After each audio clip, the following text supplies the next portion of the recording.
আমাকে যে সেবা করে আমি তার সেবা গ্রহণ করি না, আমার ভক্তকে যে পূজা করে, আমার ভক্তকে যে সেবা করে সেই আমার কাছে আমার ভক্ত, আমি তাকেই মানি। এত যোগী ঋষি মুনিরাও আছে, কিন্তু শুদ্ধ বৈষ্ণব রুহি দাসের সেবা ব্যতীত স্বর্গে ঘন্টাও পড়লো না, সেবাও পূর্ণ হলো না। কি দৃষ্টান্ত দিলেন? আমাকে নয়, আমার ভক্তকেই শ্রদ্ধা করো, ভক্তকেই ভক্তি করো। পারিজাত পুষ্পের কারণে উর্বশীর নিত্য রূপযৌবনের লাস্যময়ীকে দেখেও যে অন্ধকারে মা বলে ডাকতে পারে, উর্বশী বললেন আমি আশীর্বাদ করছি, জগতে যদি কেউ বিশ্বজয়ী হয় তুমিই বিশ্বজয়ী হবে। এই জায়গাটাকে যে জয় করতে পেরেছে সেই বিশ্বজয়ী হবেই হবে। এখন ইন্দ্র সংযত চায়, সব নষ্ট হয়ে গেল এই একটা জায়গায়। দিয়ে বললেন বিদ্যা জেনে কর্ম করো, বিদ্যাটা জেনে কর্ম করো, আর ভক্তি বর্জিত কোনো কর্মে রত হইও না। বিদ্যা এবং ভক্তি বর্জিত যে কর্ম, সেটি বন্ধনের কারণ, সেটি পতনের কারণ, স্খলনের কারণ, সেটি তামসিক বৃত্তির কারণ, আর এটি তোমাকে অধোগতিত করবে। এই জন্য শাস্ত্র বারবার বলেছেন আমাদের এই বিদ্যাটা না সদ্গুরুদেবের কাছ থেকেই জানতে হবে, সৎ মহতের কৃপায় জানতে হবে প্রকৃত কর্মের রহস্য, প্রকৃত কর্মের বিদ্যা। আর কি বলেছেন? ভক্তি বর্জিত। ভক্তি বর্জিত মানে যে কর্মই অনুষ্ঠান হোক, সেই কর্ম যদি হরি কথা বর্জিত হয়। কি কথা বর্জিত হয়? ভগবানের নাম রূপ লীলা কথা বর্জিত যদি কোনো অনুষ্ঠান হয়, যেখানে ভগবানের কোনো গুণ মহিমা কীর্তন হলো না, দান ধ্যান আর অনেক কিছু হলো, ভ্রমণ দান ধ্যান তপস্যা যজ্ঞ হলো, কিন্তু হরি কথা সেখানে হলো না, এটা ভক্তি বর্জিত হবে। হরি নাম এবং হরি কথা যেখানে বর্জিত, সেখানে দান ধ্যান পুণ্যকর্ম যাই করেন ওটা জানতে হবে ভক্তি বর্জিত। দান ধ্যান তপস্যা যাগ যজ্ঞ এগুলি করলে তার ফল কি? পুণ্যকর্ম দান ধ্যান যজ্ঞ করলে তার ফল কি? বলে এর ফল হলো হরি কথাতে রুচি আসা। বলেন ভগবত কথাতে যদি রুচি না আসে আর আপনি এগুলোই সারা জীবন করে যান, তাহলে জানতে হবে এর কোনো ফল লাভ হলো না।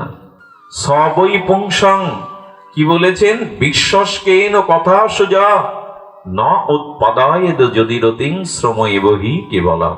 এই দেখুন কি বলছেন, বলেন দান ধ্যান তপস্যা তীর্থ পর্যটন সেগুলির ফল প্রাপ্তি একমাত্র হরিকথাতে রুচি। আর যদি হরিকথা বর্জিত বিশ্বাস কেন কথা সুজা ন উৎপাদায় যদি রতিং, যে অনুষ্ঠানে ভগবানের গুণগথায় রুচি হলো না, রতি হলো না, জানেন সবই শ্রম এবহি কেবলম, শুধু শ্রমই সার হয়েছে, বৃথা হয়েছে। এই জন্য হরিকথাতে রুচি আনতে হবে। হরিকথা শুনতে শুনতে অলসতা আসা, নিদ্রা আসা, অন্য মনস্কতা আসা, জানবেন অনেক অপরাধের বাসা বেঁধেছে, তার চিত্তে অনেক অপরাধের বাসা বেঁধেছে। এই জন্য হরিকথাতে তার রুচি হচ্ছে না। যতদিন হরিকথাতে রুচি না হবে ততদিন দান ধ্যান পুণ্যকর্মের সফলতা হবে না। এটি ভাগবত বলছেন, শ্রম এবহি কে বলাম। এই জন্য ভক্তি বর্জিত কোনো কর্ম যেন না হয়। আর ভক্তি বর্জিত কর্ম কোনটি? যেখানে ভগবানকে প্রসন্নতার জন্য কোনো আয়োজন নাই, লোকের মনোরঞ্জনের জন্য, লোকের বিজ্ঞপ্তির জন্য, আর বাইরের হই হুল্লোড় হলো, কিন্তু ভগবানের প্রীতির জন্য সেখানে কোনো আয়োজন, একে বলে ভক্তি বর্জিত। সব আয়োজন আছে, কিন্তু ভগবানকে প্রসন্ন করবার মতো আয়োজন সেখানে নাই। লোক মনোরঞ্জন, বিজ্ঞপ্তি, প্রচারের উদ্দেশ্য আছে, অথচ ভগবানকে প্রসন্নতা করার আয়োজন নেই। এই ভগবানকে সুখ দেওয়া, ভগবানের সেবা ধর্মটাই হলো ভক্তি। তোমার সুখ, তোমার আনন্দই আমার কাম্য। এই যা কিছু আয়োজন তার উদ্দেশ্য হলো প্রভু তোমাকে প্রসন্ন করা, তোমাকে প্রসন্ন করা। আর ভগবান সব থেকে প্রসন্ন হন যদি ভক্তকে প্রসন্ন করা হয়। একটা অপূর্ব কথা মনে পড়লো, সুগ্রীবের চরিত্র আপনারা জেনেছেন না? সুগ্রীব কিষ্কিন্ধার অধিপতি, এই মানুষটা ছিল অলস এবং কামুক। একে ভগবান রামের সাথে বন্ধুত্ব কেন হলো? সুগ্রীব রামের বন্ধু হবে কেন রঘুপতি রামচন্দ্রের? কারণ সুগ্রীবের ভিতরে কামনা বাসনা প্রবল ছিল, আর উনি বড় অলস ছিলেন। কারণ রামচন্দ্র বালিকে বধ করে কিষ্কিন্ধার আসনে বসালেন সুগ্রীবকে। সীতা উদ্ধার পরে হবে, আগে তোমাকেই আমি রাজ্য ফিরিয়ে দিই, তোমার স্ত্রী ফিরিয়ে দিই। সেটি পেয়েই বেমালুম কামনা বাসনায় নাচ গানে ভোগে মেতে গেল। 4 মাস রামের কাছে যায়নি, রামের কথা ভুলেই গেল। ওকে কি বলবেন? ওকে কামুক আর অলস ছাড়া কি বলবেন? যে ভগবান সুগ্রীবের বালিকে বধ করে সুগ্রীবের রাজ্য ফিরিয়ে দিল, সীতা উদ্ধার কবে হবে জানে না, আগে ওর কথা রেখে রাজ্য ফিরিয়ে দিল, স্ত্রী ফিরিয়ে দিল, আসন দিয়ে দিল। সেই স্ত্রী নিয়ে উর্বশীদের নাচ গান খাওয়া দাওয়া নিয়ে বর্ষার 4 মাস বেশ মেতে গেল। এই কামুক হলেও অলস হলেও কেন রামচন্দ্রের সখা হলেন, বন্ধু হলেন কেন জানেন? শুধু হনুমানের প্রতি সুগ্রীবের খুব ভক্তি ছিল, অনুরাগ ছিল। কারো যদি ভগবানের থেকে ভক্তের প্রতি অনুরাগ বেশি থাকে, শ্রীগুরুর প্রতি, অনেক দোষ থাকলেও ভগবান তাকে নিজের করে নেন, যেহেতু আমার ভক্তকে সে ভালোবাসে।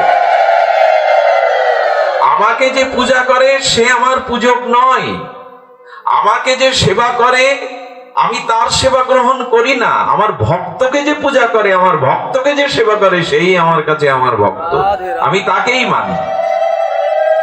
শুধুমাত্র হনুমানের কারণে এরকম কামুক আর অলসকেও বন্ধু করলেন রঘুপতি রাম। কত বড় ভরসার কথা! যেখানে ভক্তের সমাদর নেই, ভক্তের সম্মান নাই, যেখানে ভক্তকে মূল্যায়ন করা নাই, সেখানে কোনো দিনই ভগবান প্রসন্ন হতে পারেন না। এই জন্য ভক্ত সেবা, ভক্ত প্রীতি, ভক্ত শ্রদ্ধা, ভক্ত অনুরাগ যেখানে নাই, সেটাই হলো ভক্তি বর্জিত অনুষ্ঠান। এগুলো আমরা অনেক সময় খেয়াল করি না। আর আজকাল হয়েছে কি, বিজ্ঞাপনের যুগ। যারা খুব ত্যাগী, যারা বৈরাগ্যবান, প্রচার বিমুখ, নিজেকে প্রচার করেন, সেই ভক্তদের এখন খুব মূল্য নেই। ওরা পিছনে কোথাও এক জায়গায় দেখুন বসে আছে। যারা যত বেশি বিজ্ঞাপন করতে পারবে, পাণ্ডিত্য ফলাতে পারবে, নিজেকে প্রচার করতে পারবে, তাদেরই এখন জয়গান, মাল্যদান, ভূষিত করা। যারা খুব বৈরাগ্যবান, শুদ্ধ ভক্ত, নিজেকে ঢেকে রাখে, প্রচার করতে চায় না, এদের মূল্যায়ন খুব নাই এখন। বিজ্ঞাপনের যুগ কি না? যে যত বিজ্ঞাপন করতে পারবে, যার যত রকমারি ফলাতে পারবে, এই হলো ভক্ত। এরকম বিচার করা ঠিক নয়। আমাদের উচিত হলো, আমার থেকে 2 দিন আগে যে ভজন শুরু করেছে, আমার থেকে যে একটু সংসারে থেকে বেশি ভজন করেন, তাকে মূল্যায়ন আগে করতে হবে, তার মূল্যায়ন আগে দিতে হবে। দেখুন, স্বয়ং শ্রীকৃষ্ণ যে রাজস্ব যজ্ঞে, স্বয়ং ভগবান যে রাজস্ব যজ্ঞে, যে যজ্ঞে এত মুনি ঋষি দেবতাগণও এলেন, সেই যজ্ঞ পূর্ণতা পেল না রহিদাস সেই বৈষ্ণব সেবা না করাতে। এতে কি দৃষ্টান্ত দিলেন ভগবান?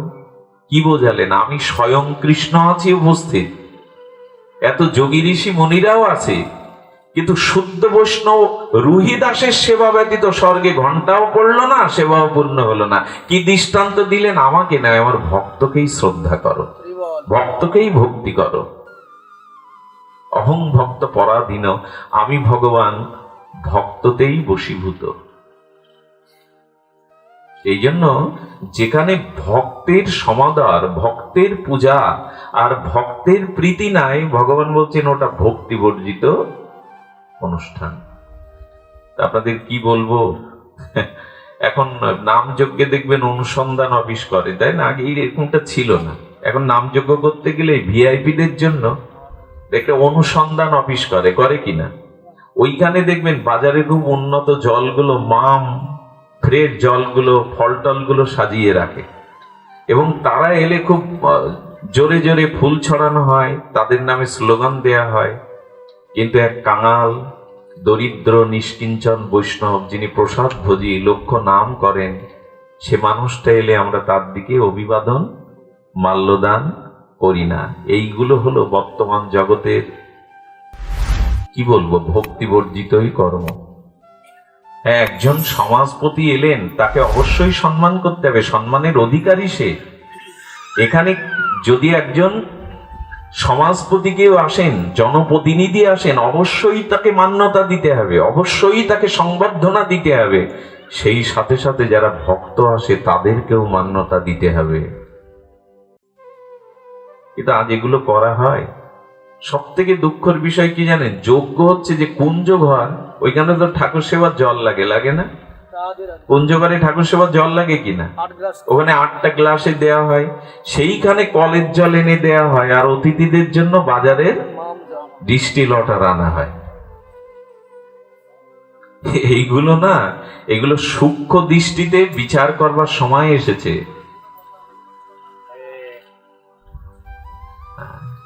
ভক্ত ভগবানের থেকে যদি কোথাও বেশি মূল্যায়ন হয় না, সেখানে ভগবান প্রসন্ন হন না, প্রসন্ন হতে পারেন না। শাস্ত্রে এই জন্য বললেন শ্রেয় স্মৃতিং ভক্তি মোদস্য তে বিভো। শব্দগুলো একটু কানে নিন, কর্ণে নিন। ক্লেশন্তি যে কেবলা বোধয় লব্ধয়ে তেষমহ ক্লেশল এব শিষ্যতে নান্নদ যথা স্থূল তুষভা ঘাতিনম। আহা, এখানে বলছেন যথা স্থূল তুষভা ঘাতিনাম।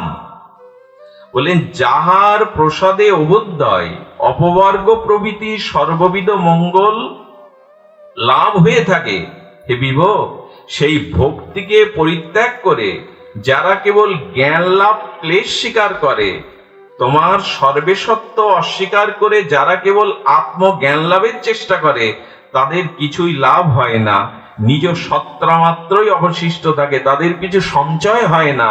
তারা যা কিছু তপস্যা জ্ঞান কর্ম করুক, সেগুলি কি হয়? স্থূল তুষাঘাতী নাম।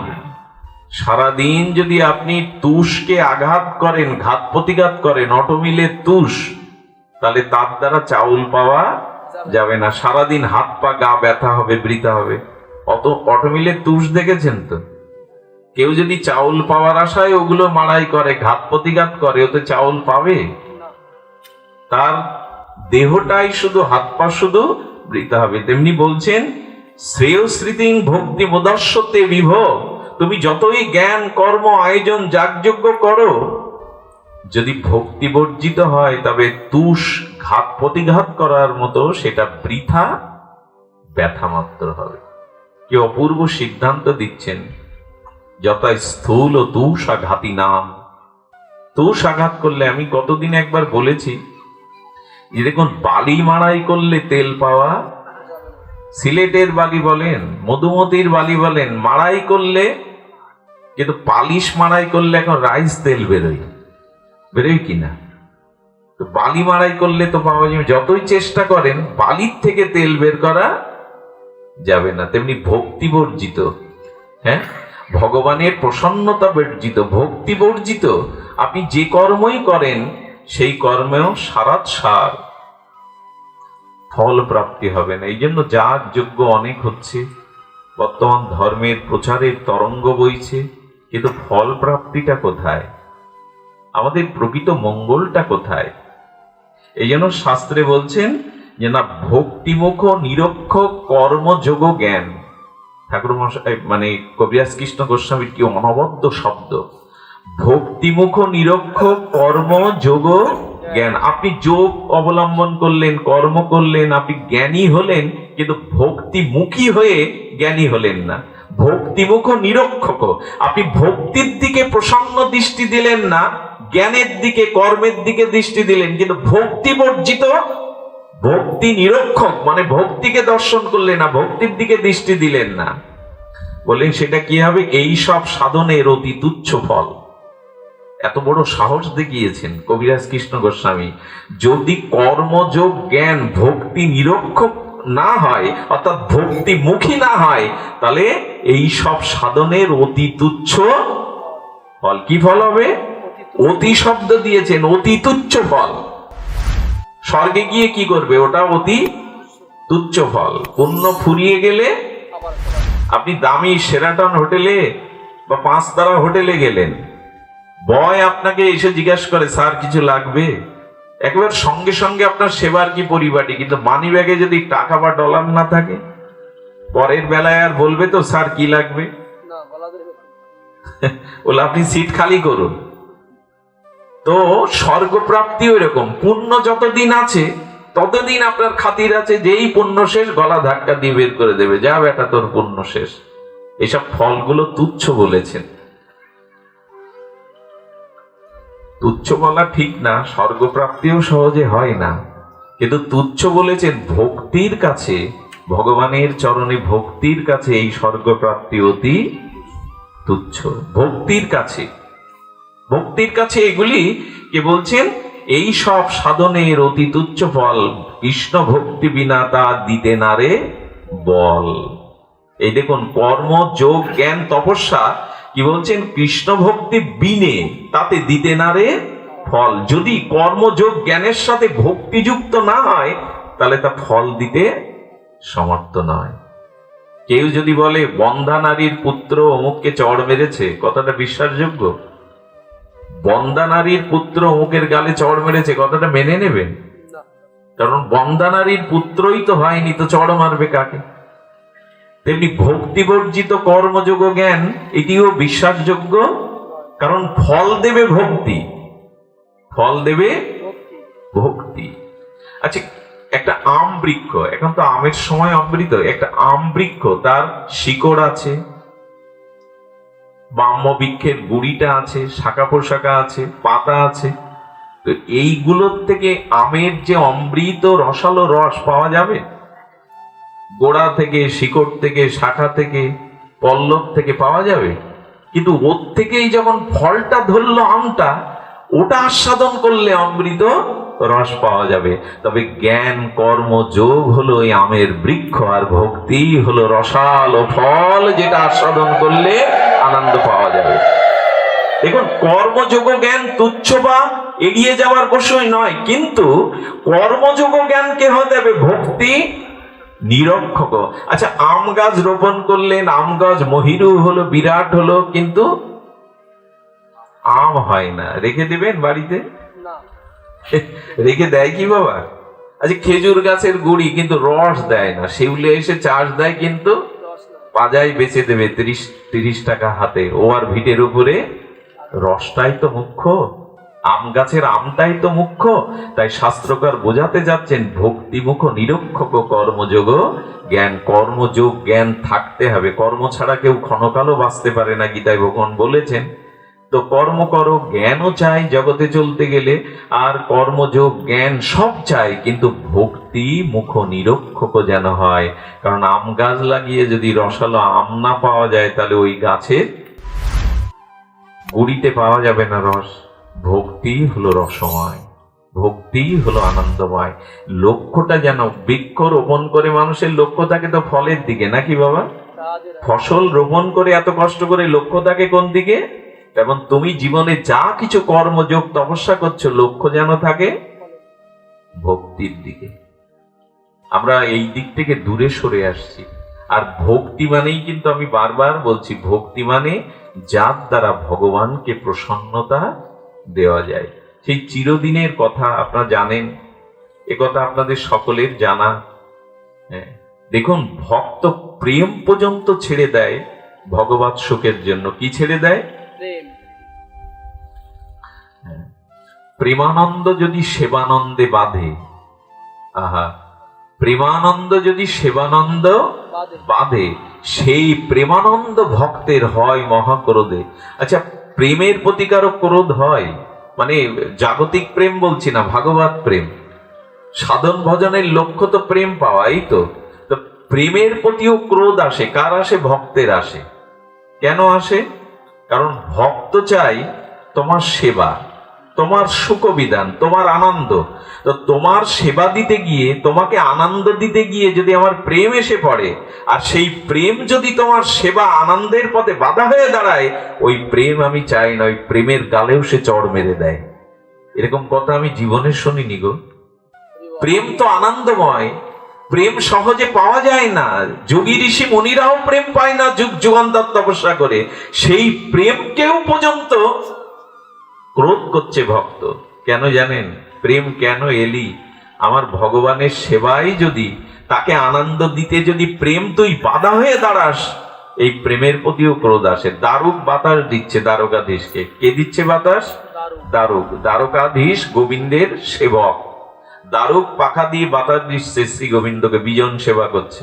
করতে করতে গোবিন্দের অপরূপ আর কমলপদ্ম বিনিন্দিত তার মুখকমল বদন দর্শন করে চোখে জল এসে গেছে। তুমি এত সুন্দর, এত অচিন্তনীয় রূপ তোমার।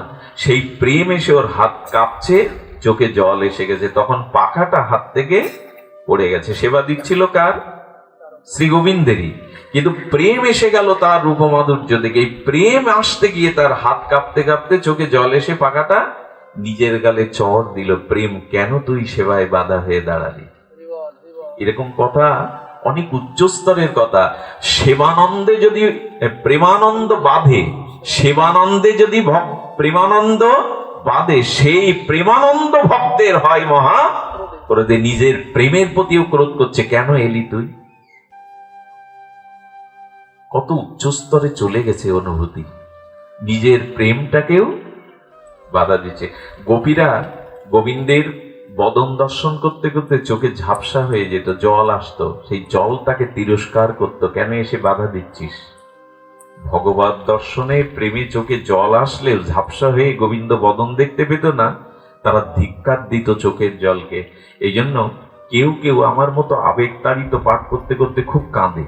আর সাধারণ শ্রোতারা মনে করে হ্যাঁ, এনার ভিতরে ভক্তি আছে, ইনার কৃষ্ণ কথায় চোখে জল পড়ে। কিন্তু যারা মহাত্মা হয় কি করে জানেন? তারা আস্বাদনের জন্য, ভগবানকে আনন্দ দেওয়ার জন্য চোখের জলটা চোখের ভিতরে শুকিয়ে নিতে পারে। এরা খুব গম্ভীর, এরা জগতে খুব বিরল। চোখে জল আসছে ভগবত প্রেমে, আসবে এই ভক্তিতে, কিন্তু এরা এত গম্ভীর। আচ্ছা, চোখের জলটা আটকে দিয়ে ভেতরে জমা হলে কি হয় জানেন? বিরহের অনল জ্বলে ওঠে।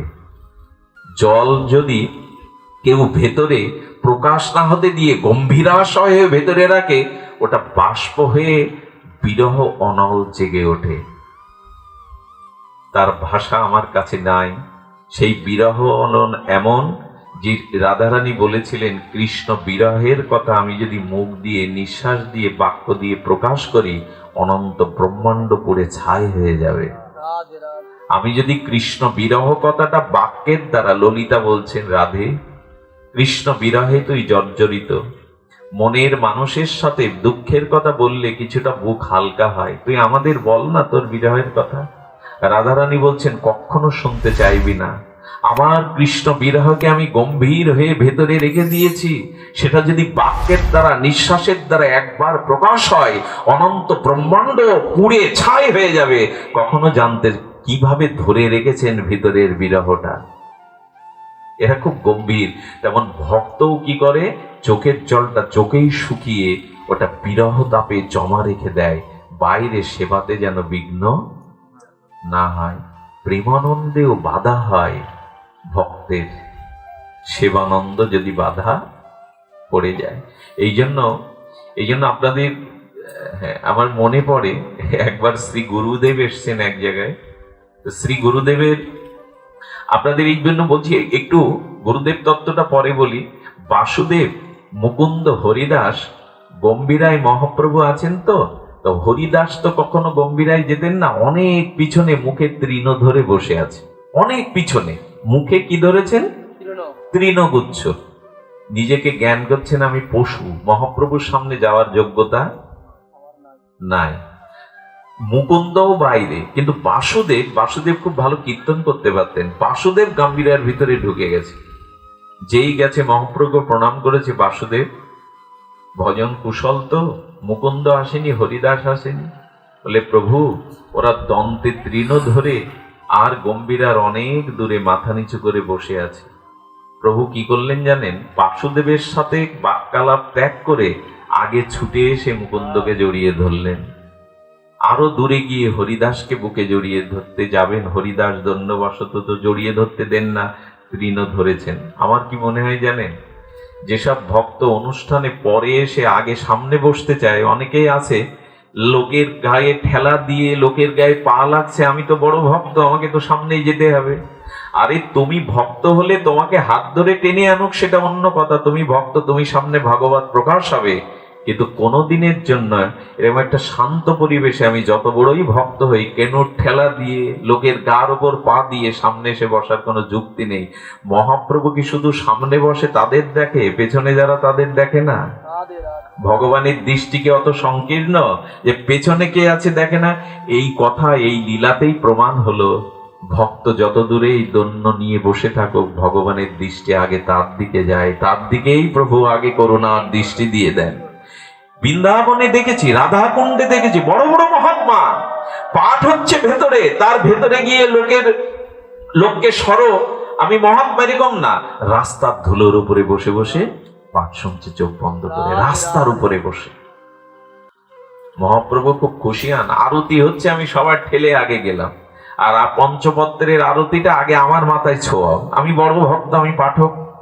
বুঝতে পারছেন আমার কথাগুলো? এখন এই হলো দশা, আরতি হচ্ছে, আরতি ঠেলে গিয়ে আমি বড় ভক্ত, আমি বড় পাঠক, আমি আগে গিয়ে আরতি দর্শন করলাম, আর পঞ্চপ্রদীপের তাপটা আগে আমার মাথায় দাও, আমার বুকে দাও। এইসব বুদ্ধি ভালো না, এসব বুদ্ধি ভালো না। একটু পেছনে দাঁড়ান, তাতে বরঞ্চ করুণা হবে। ভিড় ঠেলে সবাইকে ঠেলে আমাকে আগে যেতে হবে, এরকম নয়। মহাপ্রভু ভগবানের দৃষ্টি অত সংকীর্ণ না, তিনি অন্তর্যামী, অন্তরের ভাষা বোঝেন। এ কথায় আবার দুঃখ পাবেন না বাবা, তাহলে আমরা এসে সামনে বসি না, আপনাকে বসতে হবে। ভক্তরা সামনে না বসলে ভগবত প্রকাশ হবে। তবে যেখানে খুব নীরব, আমার যেতে গেলে 10টা লোকের অসুবিধা হবে, মাটিতে বসবেন, কিন্তু তাদের বিঘ্ন করবেন না। অনেক জায়গায় এগুলো দেখি, কিন্তু কিছু বলতে পারি না আমরা, এগুলো নিয়ম নয়। এতে মহাপ্রভু প্রসন্ন হন না, খুশি হন না। তো শুধু ভক্তগণ, ভক্তির গরিমা, ভক্তির মহিমা মহাপ্রভু দেখিয়েছেন। দেখুন, ভক্তিতে ভগবান এতটা প্রসন্ন হন। আপনাদের সেই লীলাটা একবার স্মরণ করি। একটা খর্বকাই মাতাজি, খর্বকাই মানে একটু বেটে, তো জগন্নাথের আরতি হচ্ছে। জগন্নাথের আরতি মানে সবাই বিমোহিত হয়ে অপলক নয়নে জগন্নাথের দিব্য আরতি দর্শন করছেন। সেই খর্বকাই মাতাজি এসে করছেন কি, আরতি দেখবার জন্য পথ পাচ্ছেন না, সব দাঁড়িয়ে মানব প্রাচীরের মতো। উনি আরতি দর্শনের জন্য এত ব্যাকুল হয়েছেন, কোথাও পথ পাচ্ছেন না। শেষে দেখে গরুর স্তম্ভের পাশে একজন দাঁড়িয়ে আছে স্বয়ং মহাপ্রভু। ওনার ওদিকে দৃষ্টি যায়নি। আরতি দর্শনের আবেশ এমন এসে গেছে, উৎকণ্ঠা, ও করেছে কি, পাঁচিলের উপরে পা দিয়ে মহাপ্রভুর কাঁধে পা দিয়ে আরতি দেখছে। সন্ন্যাসের পরে যে চৈতন্য মহাপ্রভু বিষ্ণুপ্রিয়ার মুখ দর্শন করেননি, তার স্কন্ধে এই মাতাজি একটা পা প্রাচীরের উপর দিয়ে আরতিতে বিমোহিত হয়ে দেখছেন। সেবক গোবিন্দ দাস বলল, পাপিয়সী, কার স্কন্ধে পা দিয়েছ? হ্যাঁ, আরে তোমার জন্মান্তরে তোমার এই মহৎ অবজ্ঞা, মহাপ্রভুর নরকে যেতে হবে। উনি টেনে হিসড়ে নামাতে যাবেন, অন্তর্যামী ভক্তবৎসল মহাপ্রভু হাত দিয়ে ইশারা করলেন, ওকে ডেকো না। আরতি দর্শন করতে করতে মাতাজির ভাব এলো, সেই ভাবের আবেশে তার অশ্রু পুলক, দেহ কাঁপতে লাগলো। আরতি, আর মহাপ্রভু কি করলেন জানেন? যাতে না পড়ে যায়, এক হাত দিয়ে তার চরণটা জড়িয়ে ধরলো, যাতে না পড়ে যায়। আহা, ভক্তিতে ভগবান কতটা বিবশ হন। ওনার ভক্তি থেকে মহাপ্রভু বলছেন, এই ভক্তিতে যাতে বিঘ্ন আসে, নিজেই জড়িয়ে ধরলেন তার চরণটা। আরতি সমাপ্তর পরে যখন জ্ঞান ফিরে এলো, সম্বিত দেখলো মহাপ্রভুর স্কন্ধে তার পা। অনুশোচনায় দগ্ধীভূত হয়ে চোখের জলে লুটিয়ে পড়ে বললেন, ক্ষমা করো প্রভু, আমি এটা কি করেছি? আমি তোমার শ্রী অঙ্গে যে চরণ সেবার জন্য লক্ষ্মী দেবীও সর্বদা চরণ সেবার জন্য উন্মুখ, আমি সেই অঙ্গে আমার পা তুলে দিয়েছি। ক্ষমা করো প্রভু, নরকেও আমার ঠাঁই নাই, ক্ষমা করো। অনুতপ্ত হয়ে চোখের জলে যখন ক্ষমা প্রার্থনা করছেন, মহাপ্রভু হাত বাড়িয়েছেন অঞ্জলি করে, মারে জগন্নাথ দর্শনে তোর যে ভক্তি ওটা আমারও নেই মা, দে আমাকে ওই ভক্তি দে, যাতে জগন্নাথ দর্শনে আমার এমন ভক্তি হয়, জগন্নাথ দর্শনে যাতে আমার এরকম আবেশ আসে, দে মা ওইটুকু ভক্তি করুণা করে তুই আমায় দে। ভক্তিকে কিভাবে মূল্যায়ন করেন ভগবান? যার ভিতরে ভক্তি আছে সেখানেই ভগবানের দৃষ্টি। এই মার কাছ থেকে মহাপ্রভু বিপরীতে চাইছেন, মা জগন্নাথ দর্শনে, আরতি দর্শনে তোমার যে প্রেম বিকার, ভাব বিকার, এটা আমার মাঝেও নাই, কৃপা করে আমাকে সেটি দাও। এই জন্য বললেন ভক্তিমুখ নিরক্ষক কর্মযোগ জ্ঞান।